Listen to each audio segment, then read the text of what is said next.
وہ تم پر آسمان سے موسلا دھار میں برسائے گا اور تمہارے مال اور بیٹوں میں اضافہ کرے گا اور تمہیں باغ عطا کرے گا اور ان میں تمہارے لیے نہریں بہا دے گا۔ تم کو کیا ہوا ہے کہ تم اللہ کی عظمت کا اعتقاد نہیں رکھتے، حالانکہ اس نے تم کو طرح طرح کی حالتوں میں پیدا کیا ہے؟ کیا تم نے نہیں دیکھا کہ اللہ نے 7 آسمان کیسے اوپر تلے بنائے ہیں اور چاند کو ان میں روشن بنایا ہے اور سورج کو چراغ بنا دیا ہے؟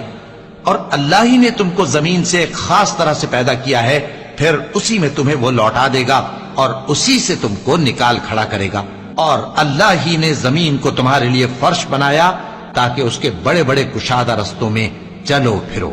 آخر میں نوح نے عرض کی کہ میرے پروردگار،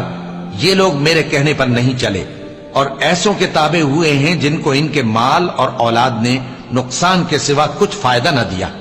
اور وہ بڑی بڑی چالیں چلے اور کہنے لگے کہ اپنے معبودوں کو ہرگز نہ چھوڑنا، اور ود اور سوا